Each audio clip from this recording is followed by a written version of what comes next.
Drone operators of the 100th Brigade of the Ukrainian Armed Forces have released footage depicting the scene on the battlefield after another unsuccessful attack by the occupying Russian army in the city of Toretsk in eastern Donetsk region. The footage, which was shared on Telegram channels, shows a large number of dead bodies of the occupying army soldiers spread across a wide area, as well as various armored combat vehicles and motorcycles recovered from the rubble.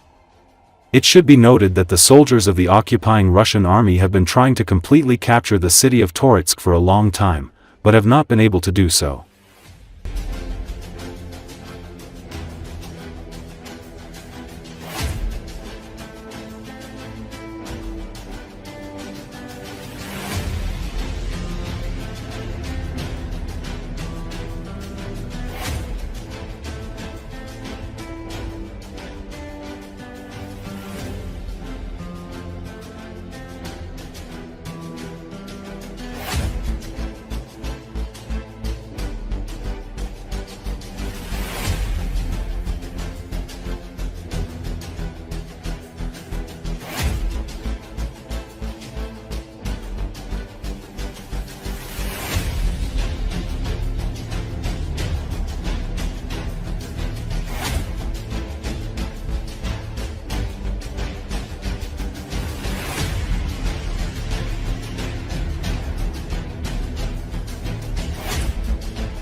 For the first time in the capital of the Russian Federation, mobile internet will be jammed throughout the entire city. At the same time, it is also planned to turn off cellular communications from 9 o'clock to 1 o'clock.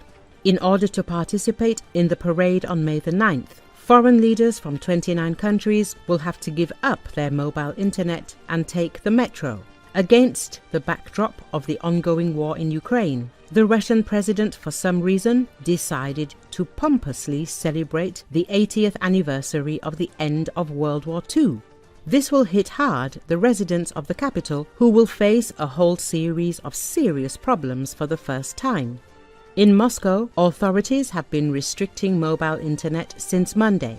Against this backdrop, banks and fast payment systems have warned Muscovites about difficulties with money transfers and card payments in stores from May the 7th to the 9th. Moscow authorities have restricted the activities of taxi services, car sharing, and bicycle and electric scooter rental services during these days. Muscovites are advised to use the metro, but some stations will also be closed for the same period. Mosgowtrans has already advised residents of the capital to top up their Troika cards for the holidays in order to avoid difficulties. Traffic is restricted in Moscow, and parking is prohibited in some places. During the parade rehearsal and the parade itself, all shops and restaurants in the Russian capital will be closed. Mobile internet will be disconnected not only in Moscow, but also in dozens of other cities in the Russian Federation. The authorities call this decision one of the ways to combat drones. For several days now, airports in the central part of the Russian Federation have been in a state of real collapse, with hundreds of flights being delayed. The Kremlin has rerouted some flights heading to Moscow to St. Petersburg. Dmitry Peskov stated that Muscovites must come to terms with this and accept it, since the Kremlin wants to hold Victory Day at the proper level. According to Yuri Ushakov, the parade in Moscow should be attended by leaders of 29 countries.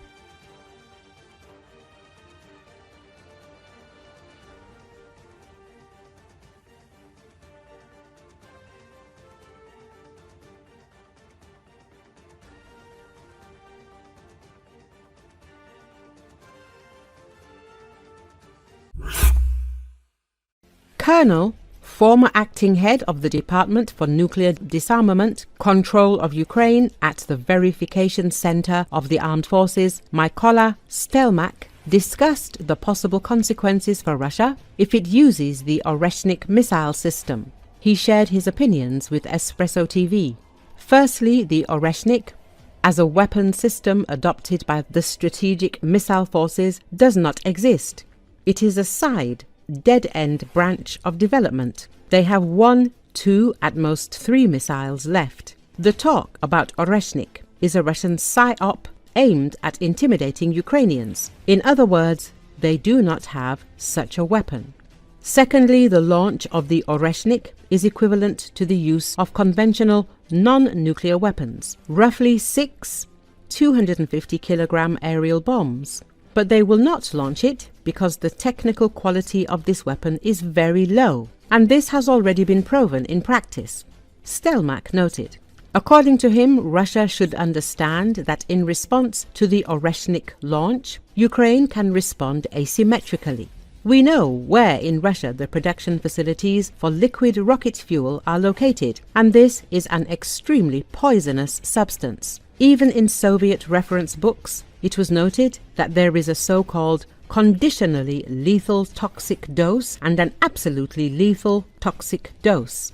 In Russia, thousands of tons of this heptil are stored somewhere, and Ukraine, without using any other weapons except its good UAVs, can strike these storage sites, and this would be worse than Chernobyl. And they know that we are capable of doing this, Stelmak emphasized. As tensions escalate in Eastern Europe, recent reports indicate that Russia is preparing for a significant military response against Ukraine, specifically targeting Kiev, with a new missile system known as the Oreshnik.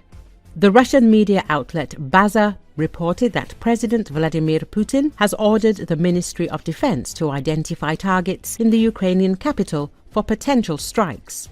This announcement comes in the wake of Ukraine's alleged drone attacks on Moscow, which Russian sources claim are provocations that could lead to a serious escalation of the conflict. The Russian government is skeptical about the possibility of a truce and anticipates that Ukraine will continue its military operations, including drone strikes.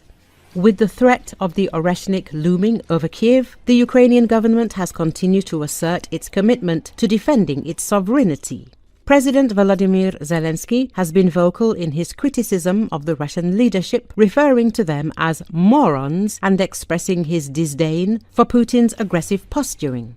His remarks reflect a broader sentiment within Ukraine, where the resolve to counter Russian aggression remains strong.